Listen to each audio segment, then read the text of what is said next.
The Jack Benny Program.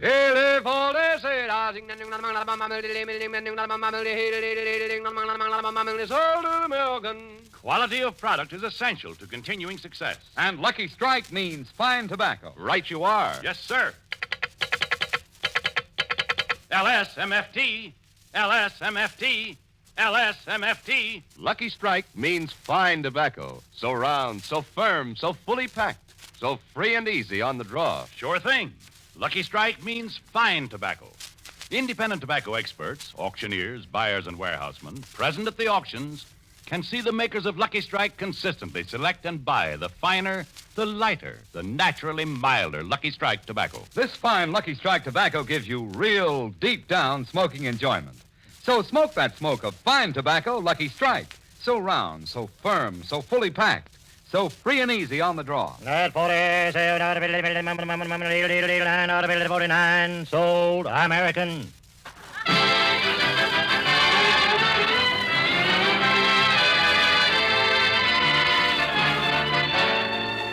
The Lucky Strike program, starring Jack Benny with Mary Livingston, Phil Harris, Rochester, Larry Stevens, and yours truly, Don Wilson.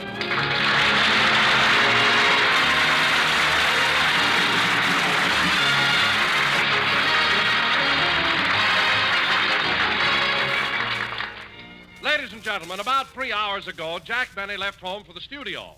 Rochester was driving him, and on the way they had a little tire trouble. So let's go back and find out what happened. How much longer before you'll have the spare on, Rochester? Just a couple of minutes. Couple of minutes. Would have been fixed long ago if I'd have done it myself. Hand me the wrench, will you, boss? The wrench? Here. That's the screwdriver. Oh, the wrench. Here. That's the pump. Oh, here. That's the hubcap. Oh, you want the wrench? The wrench. You're back to the screwdriver again.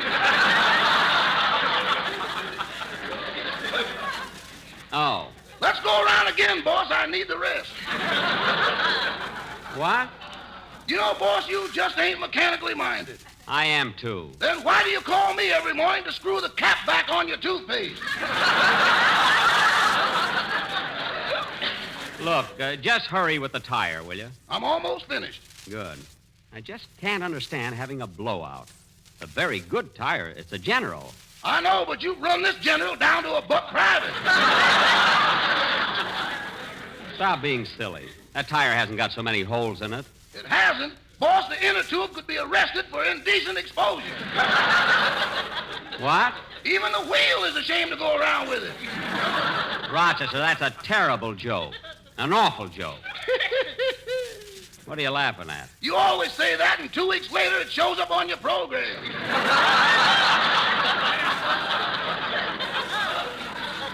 It does not. Now, come on, you're all through. Let's get going, will you? You know, Rochester, one of the reasons I haven't fixed this car up is that I've been thinking of getting a new one. Really, boss? Yes. I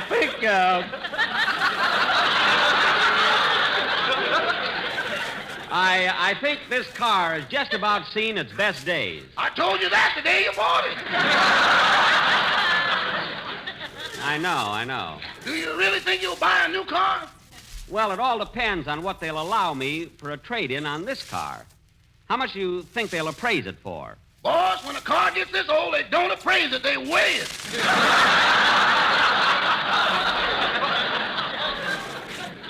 Well, they'll have to give me a good price or I won't trade. We're pretty close to NBC. You better start looking for a parking place. Why don't we go to a parking lot? Rochester. Sorry, boss. I'm letting my post-war plans get the best of me. Here's a parking place right here in front of the studio. Okay. I'm going in. You stay here and watch the car. Yes, sir. What an automobile. This is the car that made the Irishman stop smiling. What? And drove Muntz mad. Never mind. Just stay here and wait for me. Da-da-dee-da-dum, da-dee-da-dum, da-dum, dum-dee. Oh, hello, little boy. Oh, Mr. Benny, may I have your autograph, please? Why, certainly. There you are. Jack Benny. Thank you. Say, Mr. Benny, are you really 37 years old? Well, I will be in February. How old are you, Sonny? 5. Only 5? Well, I will be in June. Well, goodbye, Sonny. I have to run away. Jackson. Oh, hello, Phil. Am I late? No, I just got here myself. Are you Phil Harris? Yeah, that's me. Do you want my autograph? Gee, I'd sure like to have it. Okay, hand me your book. There you are, Phil Harris. Thank you. Gee, aren't there supposed to be 2 R's in Harris? I don't know, kid. I spell it different every time.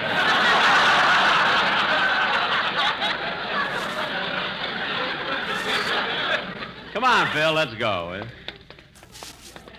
Hey, Jackson, what's that you got under your arm? Oh, it's a box of candy I'm giving Mary. Just a little surprise. You know, she was so nice to me when I was in the hospital last week. Come on, let's go in. You know, Phil, on the program today, I wish Well, you played... hiya, Jack. Hello, Philzy. Well, Cass Daly. Hiya, Cass.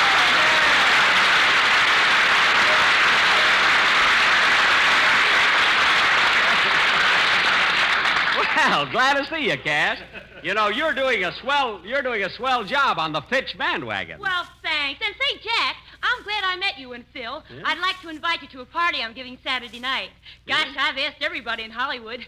Clark Gable, Van Johnson, Bing Crosby, Cary Grant, Gary Cooper, Fred McMurray. But, Cass, they're all men. Aren't you inviting any girls? You're new around here, ain't you, bud? Oh, I see. Hey, Cass, you're a regular female wolf, ain't you? Well, you know my sponsor's motto. If the shoe fits, wear it. I said it, I'm glad.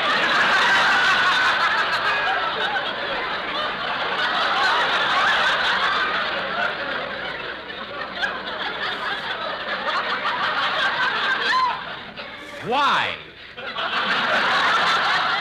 What's wrong, Cass? See you later. So long, Jack. You know, Phil, it's fun coming down to the broadcast every week. You see the old gang like Cass Daly and all the others. Yeah. You know, Jackson, Cass lives out in my neighborhood. She does? Yeah. You only get to see her once a week, but I get to see Cass daily. Oh, Harris, you said it and nobody's glad. Phil, how can you think of all those corny jokes? I don't know, Jackson. They just come to me. Well, isn't there someplace you can hide? You know, Phil, those are the kind of jokes that made the Irishman stop smiling and drove months mad. If Rochester thinks I'm going to wait 2 weeks, he's crazy. No, sir. What did you say, Jackson? Nothing. Hey, there's Larry rehearsing along. Come on, Phil, let's go over to my dressing room, will you? Come on.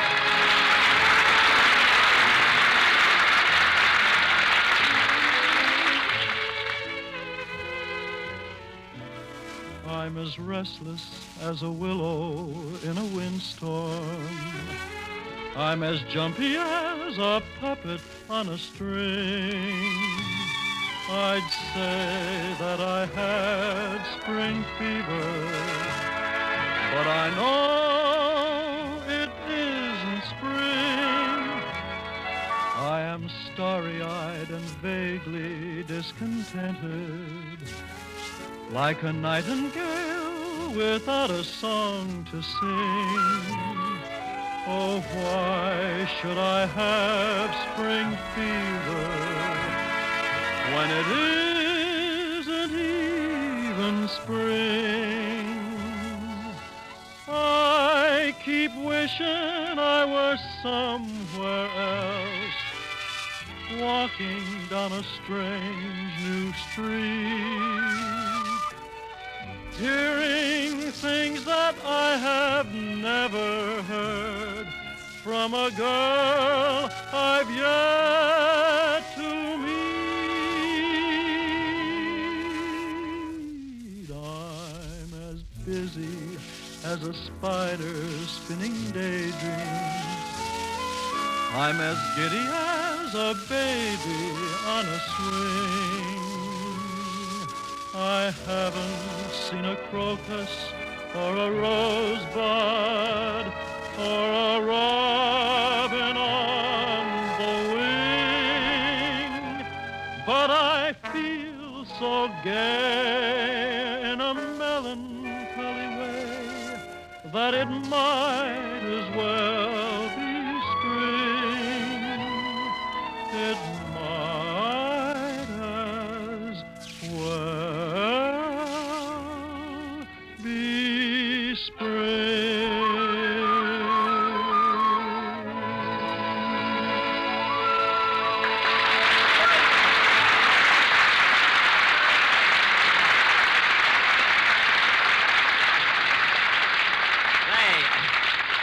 Say, Phil, the kid's voice is improving all the time, isn't it? Yeah, and how do you like the way my band accompanies them? Very good, Phil, very good. But look, isn't that a new guitar player you've got over there? Where? Right over there, sitting on the stool. Isn't he new? No, that's Frankie. We just washed him. Oh. Well, Phil, why don't you use soap on the rest of them? You might find some pretty good musicians under there, you know? Yeah. Yeah. Phil, you better. Phil, you better rehearse your number now. I'm going over to Mary's dressing room and give her this box of candy. Okay.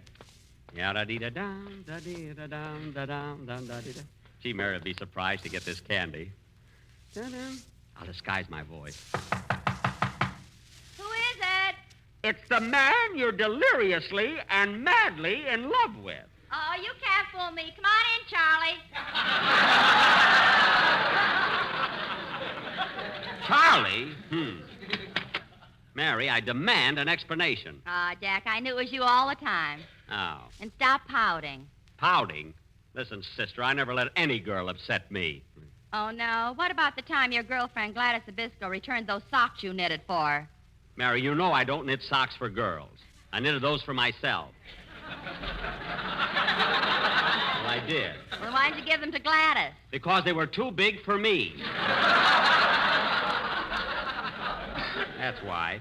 Anyway, Mary, I stopped off on the way to the studio and bought you this box of candy. Here. Candy? Gee, thanks. Why'd you do that? Because you were so nice to me when I was in the hospital last week. Oh, it was nothing. It was, too. You came to see me every day, and that's a sign you love me. Oh, it is not. It is, too.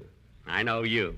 You try to act like you don't, but deep down inside, you think I'm peachy.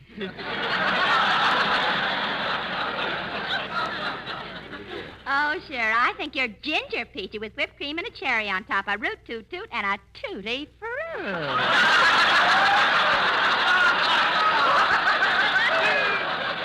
You've been around Harris too long.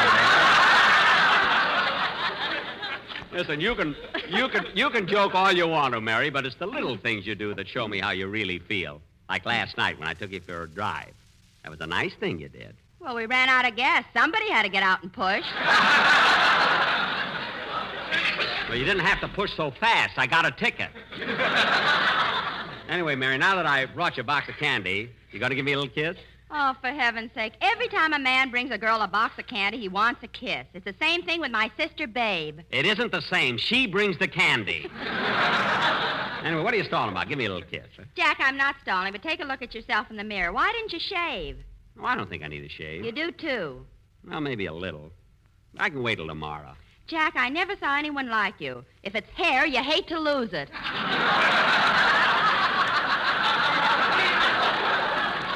I'll get cleaned up later. I got to run back to my dressing room now and get ready for the show. So long. So long. Oh, Jack, I meant to tell you, sometime when you're thinking of using a guest star, why not get Boris Karloff? Boris Karloff? Yeah, I heard him on Fred Allen's program last week, and he was wonderful. Well, what do you know? Boris Karloff and Fred Allen on the same program. That's like two totem poles broadcasting from the La Brea tar pit. I'll see you later, Mary. Okay. I can't get over it. Karloff and Allen on the same program. That's like two totem poles. Oh, I said that. I must stop parking my gum on my glasses.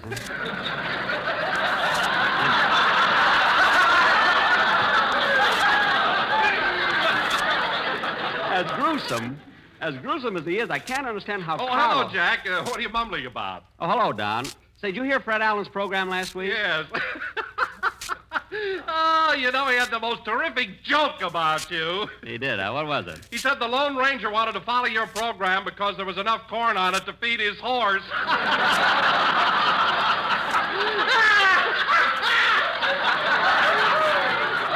That's the first time I ever saw a man laugh himself out of a job. What a joke. Anyway, Alan's certainly the right comedian to be on a tea program. Tender Leaf presents Tender Head. Oh, Jack, I can't understand why you always pick on Alan. I think he's a nice guy. Don, you've been with me 15 years. What do you know about a nice guy?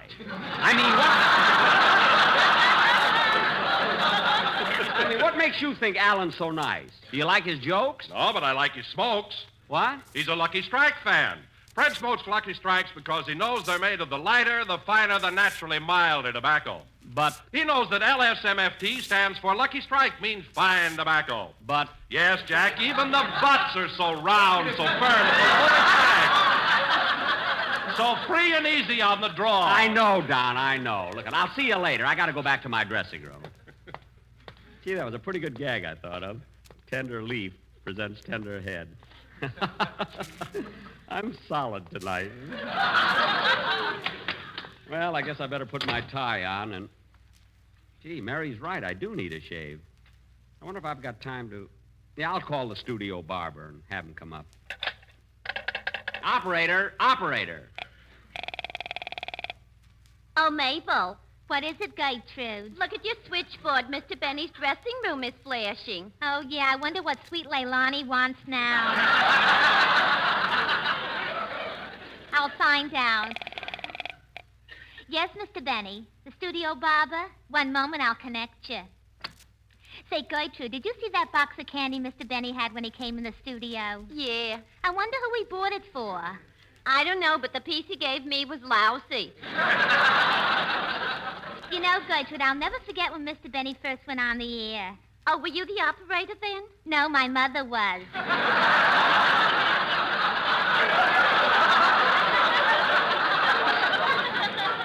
Gee, did your mother tell you all about him? Yeah, but not till I was 14.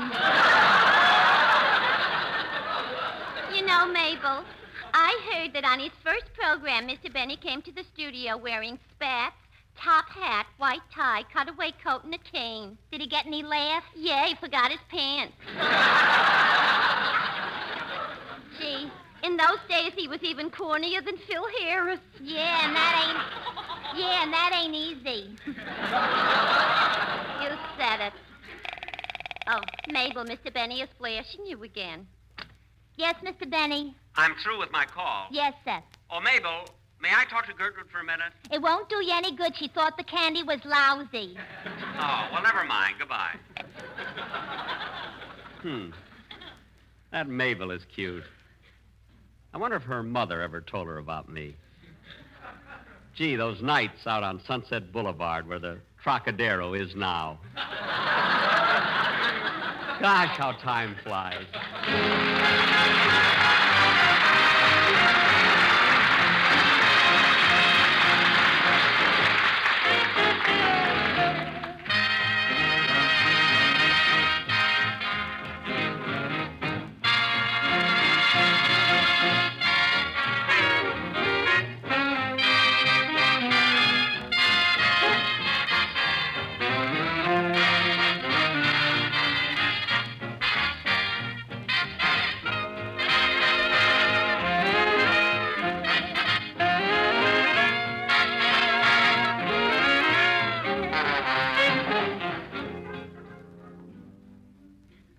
Gee, I wish that barber would get here. I called him 10 minutes ago.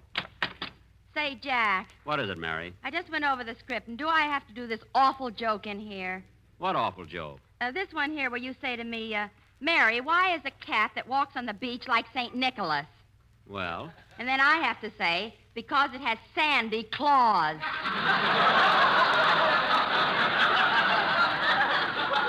Well, Mary, you just don't get it. It's too subtle. You see, Sandy Claus, beach, cat.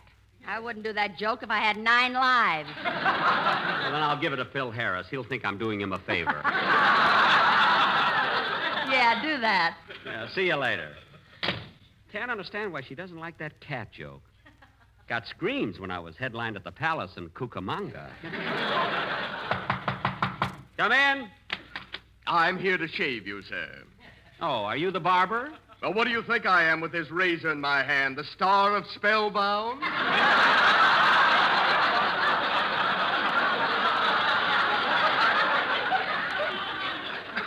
I always have to run into him.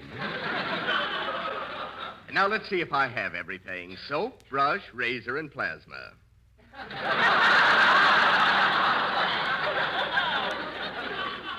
Plasma? I may cut you. Oh, well, be careful, will you? Don't worry. Now, first, I'll sharpen my razor. Oh, why? I always have to... My, this razor strop seems to be full of wrinkles. That's my arm. Oh, yes, so it is. Leathery old limb, isn't it? Look, why don't you just... Just a second, Barber. Come in.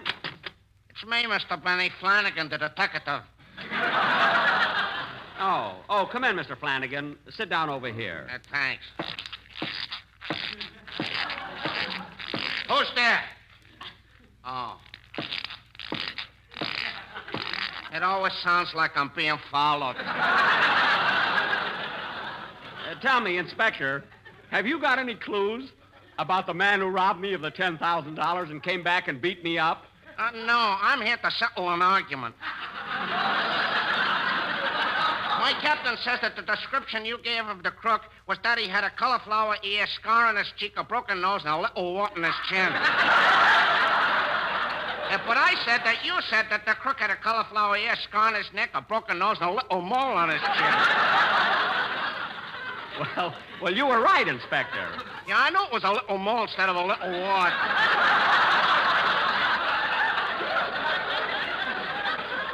Well, I'm glad we cleared that up. All right, I'm ready to shave you now. Okay.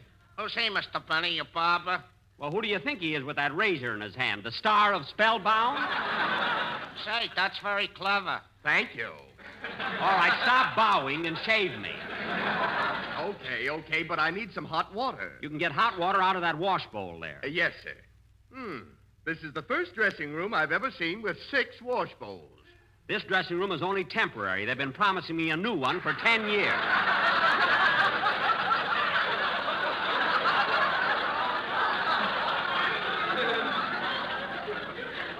Now, Inspector,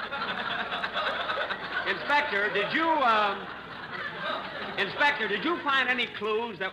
Barber, you got the hot water. Why don't you shave me? I'm making tea.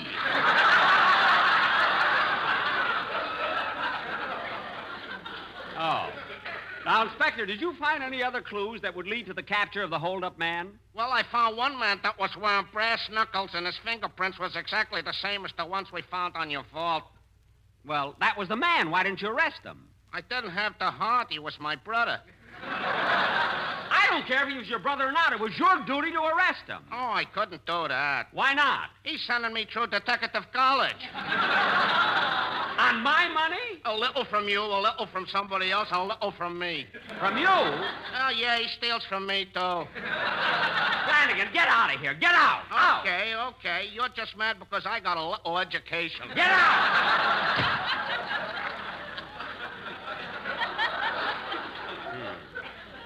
This is all Steve Bradley's fault. What a publicity man. If I get robbed, the least he can do is get me a good detective. Mr. Benny, I'm ready now. Would you like a close shave or a light shave? What's the difference? With a light shave, I take one step back. Oh, for heaven's sake, just shave me and get it over with. Oh, what's that now? Come in. Hiya, Benny. Hello. Long time no see. Oh, hello, Bradley. Fine press agent you are. What's the matter? What's wrong? What's bothering you? What's bothering me, look, I had a dream that I won $600,000 at the racetrack, and you and your publicity made everybody believe it was true. Yes. And then what happens? I get robbed of $10,000. The same man comes back and beats me up. Yeah, but Benny, And then you put a detective on the case who doesn't know Greenberg from third base. Why shouldn't I be mad? What are you laughing at? The whole thing was a frame-up. I hired a man who robbed you of that $10,000 so it would hit the newspapers, and you'd get a lot of publicity. Publicity? You mean that... I certainly, Benny. That crook was just an actor, and I gave him $200 to rob rob you. Yeah, but how about him coming back and beating me up? Now, don't worry about it, Benny. He threw that in for nothing. All right, Steve, stop being funny and give me my $10,000. Not so fast. I got another great idea. Steve, I've had enough of your crazy ideas. Now give me my money. Now, wait a minute, Benny. This idea's sensation. It'll sweep the country. Nothing like it has ever been done before. Now, Steve, just a minute. I've got an idea for a contest, and we'll give away your $10,000 as prizes. You're going to give away my $10,000? Put down that razor, Benny, and listen to me. All right, but talk fast. I can't tell you all about this contest till next week. I've got to get all the details worked out. But believe me, Benny, it'll be the most sensational thing you ever heard of. This will be the best way I've ever spent your money. But, Steve! So long, Benny. So long. I'll see you next Sunday. I never saw such a guy. What kind of a contest can that be where I'll have to give away prizes that'll cost me $10,000? Well, I'm not going to worry about it. She loves me. She loves me not. She loves me. She loves me not. She loves me. Barber, shave me. Don't pull him out. Okay. That was the last one anyway. I wonder what Steve has on his mind. What kind of a contest can it be? Oh, well, I'll find out next Sunday.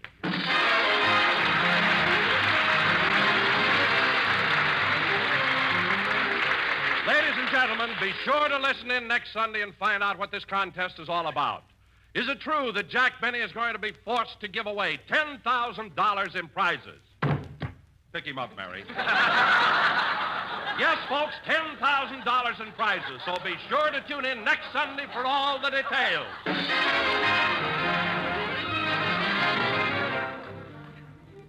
Ladies and gentlemen, Christmas is just 1 month away, and if our gifts are to reach their destinations on time, we should mail them early.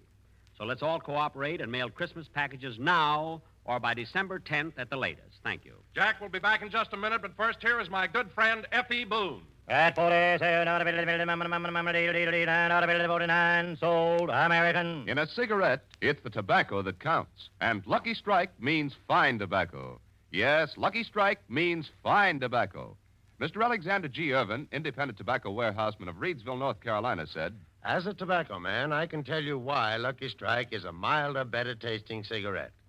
Lucky Strike buys the mild, fragrant tobacco that makes for top smoking enjoyment. That's why I've smoked Lucky's for 11 years. Quote, Lucky Strike buys the mild, fragrant tobacco that makes for top smoking enjoyment. Unquote. Yes, in a cigarette, it's the tobacco that counts. And Lucky Strike means fine tobacco. So smoke that smoke of fine tobacco, Lucky Strike. The famous tobacco auctioneers heard on tonight's program are Mr. L.A. Speed Riggs of Goldsboro, North Carolina. And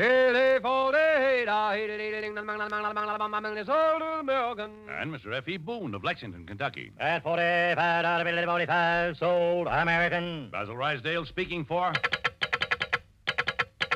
LSMFT, LSMFT, LSMFT. Lucky Strike means fine tobacco. So round, so firm, so fully packed, so free and easy on the draw.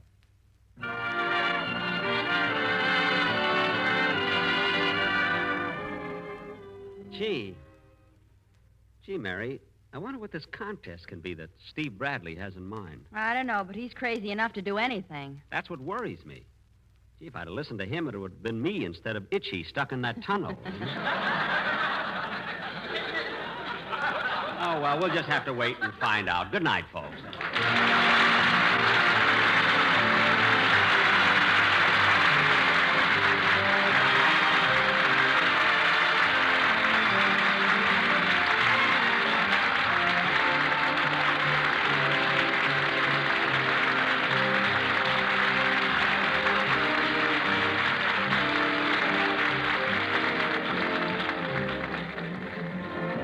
This is the National Broadcasting Company.